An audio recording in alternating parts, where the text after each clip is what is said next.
The Communist Party of India. In the early 1920s, communist groups emerged in different parts of India, taking inspiration from the Bolshevik Revolution in Russia and advocating socialism as the solution to the problems affecting the country. शुरुआत में 1920s में communist जो groups थे वो अलग अलग हिस्सों से इंडिया के उभर रहे थे और वो इंस्पिरेशन कहाँ से ले रहे थे, जो बोल्शेविक रिवॉल्यूशन हुआ था रशिया में। साथ ही साथ वो वकालत कर रहे थे सोशलिज्म की कि वही एक तरीका है जिससे हम प्रॉब्लम्स जो कंट्री की हैं उसका सॉल्यूशन ढूंढ सकते हैं। From 1935, the communists worked mainly from within the fold of the Indian National Congress. 1935 से कम्युनिस्ट जो है वो पहले तो इंडियन नेशनल कांग्रेस से ही काम कर रहे थे। A parting of ways took place in December 1941 when the communists decided to support the British in their war against Nazi Germany. अब अलग अलग रास्ते कब हुए? दिसंबर 1941 में, जब कम्युनिस्ट ने ये डिसाइड किया कि वो ब्रिटिशर्स का साथ देंगे वॉर में जो वो लोग नाजी जर्मनी के खिलाफ लड़ रहे हैं। Unlike other non-Congress parties, the CPI had a well-oiled party machinery and dedicated cadre at the time of independence. अगर और जो नॉन कांग्रेस पार्टीज थी उनको छोड़ दें तो सीपीआई की एक बहुत अच्छी पार्टी थी जिसमें जैसे कहेंगे सब कोई जो है पूरी तरह से अपनी कंट्री के पार्टी के लिए डेडिकेटेड था इंडिपेंडेंस के टाइम पे। However, independence raised different voices in a party. अब इंडिपेंडेंस के टाइम पे जो है कई अलग अलग आवाजें भी उठी पार्टी में। The basic question that troubled the party was the nature of Indian independence. सबसे ज्यादा जो प्रॉब्लम पार्टी के लिए थी वो थी इंडियन इंडिपेंडेंस का क्या नेचर है। वॉज इंडिया रियली फ्री और वॉज फ्रीडम अ शैम? क्या इंडिया वाकई में फ्री हुआ या ये फ्रीडम नकली है? Soon after independence, the party thought that the transfer of power in 1947 was not true independence and encouraged violent uprisings in Telangana. Independence के फौरन बाद ही पार्टी को ऐसा लगने लगा कि ये जो पावर का ट्रांसफर हुआ है 1947 में ये सही मायने में आज़ादी नहीं है और इससे जो है एक हिंसात्मक अपराइजिंग्स बढ़ने लग गई तेलंगाना में। The communists failed to generate popular support for their position and were crushed by the armed forces. अब ये जो कम्युनिस्ट थे ये पॉपुलर सपोर्ट अपने लिए नहीं खड़ा कर पाए अपनी पोजीशन के लिए और इनको जो है एक तरह से आर्म फोर्सेस द्वारा कुचल दिया गया। This forced them to rethink their position. अब इनको फिर जो है मजबूर होकर अपनी पोजीशन के बारे में सोचना पड़ा। In 1951, the Communist Party abandoned the path of the violent revolution and decided to participate in the approaching general elections. अब 1951 में कम्युनिस्ट पार्टी ने जो रेवोल्यूशन था एक क्रांतिकारी हिंसात्मक क्रांतिकारी का जो रास्ता होता है उसे छोड़ा और कोशिश करी कि अब वो जो है जनरल इलेक्शंस में हिस्सा लेंगे। In the first general election CPI won 16 seats and emerge as the largest opposition party. जो पहले जनरल इलेक्शंस हुए उसमें सीपीआई ने 16 सीटें जीती और सबसे बड़ी ऑपोजिशन पार्टी के रूप में उभरी। The party's support was more concentrated in Andhra Pradesh, West Bengal, Bihar and Kerala. Party को सबसे ज्यादा सपोर्ट कहां से मिला? आंध्र प्रदेश, वेस्ट बंगाल, बिहार और केरला से। A K Gopalan, S A Dange, EMS Namboodiripad, PC Joshi, Ajay Ghosh and P Sundarayya were among the notable leaders of the CPI. ये सब जो है सीपीआई के बहुत ही जाने माने लीडर्स थे। The party went through a major split in 1964 following the ideological rift between Soviet Union and China. अब पार्टी में भी जो है एक बहुत बड़ा ब्रेक आ गया, टूट गई पार्टी 1964 में जो एक आइडियोलॉजी की कहते हैं लड़ाई चल रही थी सोवियत यूनियन और चाइना के बीच में, उसकी वजह से। The pro Soviet faction remained as the CPI while the opponent formed the CPIM. जो पहले से सोवियत उसकी आइडियोलॉजी को फॉलो कर रहे थे वो सीपीआई रहे और जो उसके विरोध में हो गए थे वो हो गए CPIM. Both these parties continue to exist to this day. आज भी जो हैं ये दोनों पार्टीज एग्जिस्ट करती हैं। Some of these, like the Congress Socialist Party, later separated from the Congress and became opposition party. इसी तरीके से कांग्रेस सोशलिस्ट पार्टी जो कि कांग्रेस से अलग हो गई और फिर वो बाद में जो है ऑपोजिशन पार्टी बन गई। Despite differences regarding the methods, specific programs and policies, the party managed to contain, if not resolve differences and build a consensus. अब कहने को डिफरेंसेस होने के बावजूद भी चाहे मेथड को लेके हैं, प्रोग्राम्स को लेके, पॉलिसीज को लेके, तो भी पार्टी ने अपने आप को एक तरह से मैनेज किया कि वो डिफरेंसेस सॉल्व नहीं कर पा रही पर एक तरह से एटलीस्ट अपनी पोजीशन तो बना ले। tolerance and management of factions. This coalition-like character of the Congress gave it an unusual strength. ये जो एक जो है ना मिला जुला के सरकार बनाने वाला जो कांग्रेस का कैरेक्टर है, इससे इसको एक अलग ही स्ट्रेंथ मिलती है. Firstly, a coalition accommodates all those who joined it. सबसे पहले कोलिशन में क्या हुआ, हर एक को मिला लेना जो उससे जुड़ना चाहता है. Therefore, it had to avoid any extreme position and strike a balance on almost all issues. अब इसमें क्या होगा कि आप कोई किसी को एक अलग से पोजीशन का वो नहीं कर सकते, आपको सबको बैलेंस बना के चलना होगा हर मुद्दे पे. Compromise and inclusiveness are the hallmarks of the coalition. Compromise करना, चीजों को अब मतलब जैसे अपने अंदर समाहित करना, ये सब जो है मुख्य हॉलमार्क्स कह सकते हैं हम कोलिशन के. This strategy put the opposition in a difficulty. अब ये जो स्ट्रेटेजी है इससे ऑपोजिशन को मुश्किल होती है. Anything that the opposition wanted to say would also find a place in the programme and the ideology of the Congress. अब बाई चांस ऑपोजिशन जो है किसी चीज के ऊपर विरोध कर रहा है, पता चला वही चीज उन्होंने कांग्रेस ने अपने में शामिल कर ली, तो अब वो किस पर विरोध करे.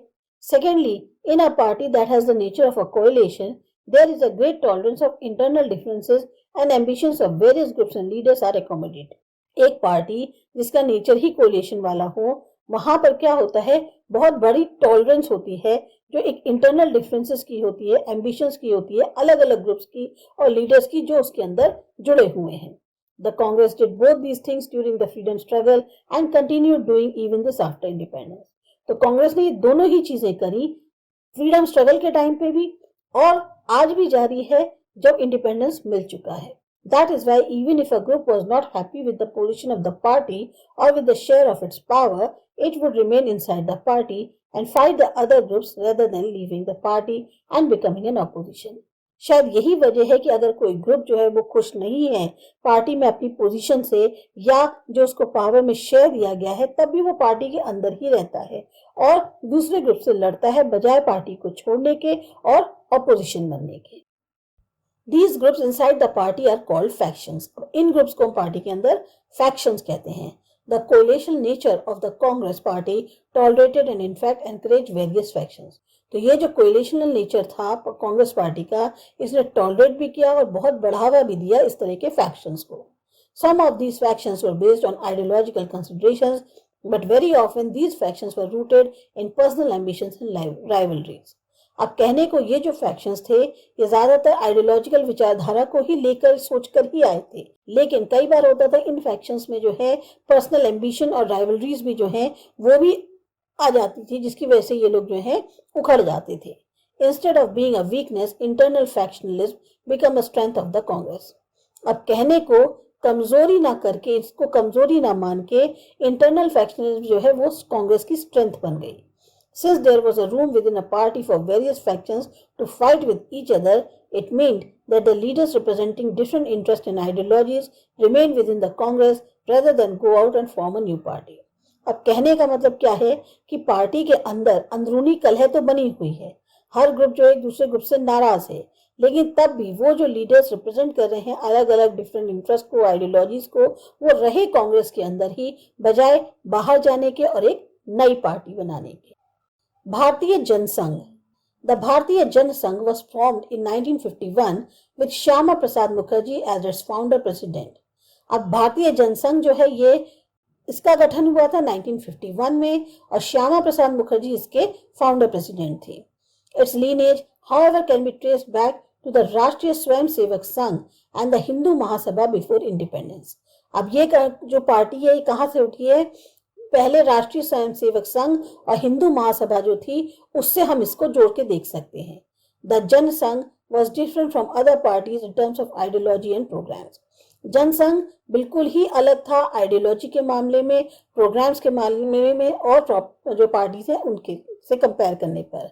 It emphasized the idea of one country, one culture, one nation and believed that the country could become modern, progressive and strong on the basis of Indian culture and traditions. ये ज्यादा जोर दे रहे थे उस विचार पे कि एक राष्ट्र हो, एक संस्कृति हो, एक नेशन बने हमारा, और ये मानते थे कि कंट्री ज्यादा मॉडर्न बन पाएगी, तरक्की कर पाएगी, स्ट्रांग हो पाएगी अगर इंडियन कल्चर और ट्रेडिशंस के बेसिस पर हम इसको आगे बढ़ाएंगे. The party call for reunion of India and Pakistan in Akhand Bharat. यहाँ तक कि पार्टी ने कहा कि भाई इंडिया और पाकिस्तान भी एक हो सकते हैं, तब ये अखंड भारत बनेगा। The party was in forefront of the agitation to replace English with Hindi as the official language of India and was also opposed to the granting of concessions to the religious and cultural minorities. ये जो party थी ये हमेशा आगे रही कि English को जो है हिंदी को जो है वो लाया जाए इंग्लिश की जगह और हिंदी को ऑफिशियल लैंग्वेज बनाया जाए इंडिया की। साथ ही साथ ये अपोज कर रहे थे कि जो कंसेशन दिया जाता है, छूट दी जाती है रिलीजियस और कल्चरल माइनॉरिटीज को, उनके भी ये विरुद्ध थे। The party was a consistent advocate of India developing nuclear weapons, especially after China carried out its atomic test in 1964. Party पूरी तरह से वकालत कर रही थी, फेवर में थी इंडिया के कि वो डेवलप करे न्यूक्लियर वेपन्स, खासतौर से जब चाइना ने अपना एटॉमिक टेस्ट किया 1964 में, उसके बाद से। In the 1950s, Jan Sangh remained on the margins of the electoral politics and was able to secure only 3 Lok Sabha seats in 1952 elections and 4 seats in the 1957 general elections to Lok Sabha. 1950s में जनसंघ जो है वो एक तरह से जो elections हुए उसमें हाशिए पे ही रही, सिर्फ 3 सीट्स मिल पाई उसको लोकसभा में, और जो 1952 में इलेक्शंस हुए उसमें 4 सीट्स मिली, और 1952 के इलेक्शन में 3 सीट्स और 1957 के इलेक्शंस में 4 सीट मिल पाई इसे। In the early years, its supports came mainly from the urban areas in the Hindi-speaking states like Rajasthan, Madhya Pradesh, Delhi and Uttar Pradesh. शुरुआत के सालों में इसको सपोर्ट मेनली कहाँ से मिल रहा था, वो जो शहरी इलाके थे जहाँ पे हिंदी भाषा लोग ज़्यादा थे, जैसे राजस्थान, मध्य प्रदेश, दिल्ली और उत्तर प्रदेश में। The party leaders included Shyama Prasad Mukherjee, Deendayal Upadhyaya and Balraj Madhok. The Bharatiya Janata party trace its root to the Bharatiya Jana Sangh. तो ये जो भारतीय जनता पार्टी है ये भी भारतीय जनसंघ से ही बनी है। Most of the state units of the Congress were made up of the numerous factions. जितने भी स्टेट यूनिट्स थे कांग्रेस के वो ज्यादातर बहुत सारे ग्रुप से मिलकर बना था, फैक्शन से। The faction took different ideological positions making the Congress appear as a grand centrist party. अब क्योंकि उस फैक्शंस में बहुत अलग अलग विचारधारा पे पोजीशन वाले लोग थे तो उसकी वजह से कांग्रेस ऐसे दिखती थी मानो एक बहुत बड़ी सेंटर की पार्टी है। The other parties primarily attempted to influence these factions and thereby indirectly influence policy and decision making from the margins. और जो पार्टीज थी वो कोशिश ये करती थी कि जो ये फैक्शंस हैं इनको प्रभावित करें और इस तरह से इनडायरेक्टली वो इन्फ्लुएंस करने की कोशिश करती थी जो पॉलिसी और डिसीजन मेकिंग होती है मार्जिन से। They were far removed from the actual exercise of authority. बहुत दूर थे ये जो एक्चुअल में अथॉरिटी चल रही थी उससे। They were not alternatives to the ruling party. Instead, they constantly pressurized and criticized, censored and influenced the Congress. अब कहने को ये रूलिंग पार्टी के ऑल्टरनेटिव के तौर पे तो थे नहीं, तो ये हमेशा प्रेशर बनाते रहते थे, क्रिटिसाइज करते रहते थे, सेंसर करते रहते थे, प्रभावित करते रहते थे कांग्रेस को। The system of factions functioned as balancing mechanism within the ruling party. और ये जो फैक्शंस का सिस्टम था ये बिल्कुल पूरी तरह से एक बैलेंस के तौर पे जो है इसका मैकेनिज्म चल रहा था रूलिंग पार्टी के अंदर। Political competition therefore took place within the Congress. अब political competition होने लग गया कांग्रेस के अंदर। In that sense, in the first decade of the electoral competition, the Congress acted both as a ruling party as well as the opposition. तो पहले दशक में जो इलेक्टोरल कंपटीशन हुआ उसमें कांग्रेस जो है वो रूलिंग पार्टी की भी तरह थी और ऑपोजिशन की तरह भी। That is why this period of Indian politics has been described as the Congress system. इसी वजह से ये जो दौर है इंडियन पॉलिटिक्स का इसको जो है कहा जाता है ये कांग्रेस सिस्टम था। अब इसके बाद हमारा अगला टॉपिक है इमर्जेंस ऑफ ऑपोजिशन पार्टीज। ये करते हैं अगले वीडियो में।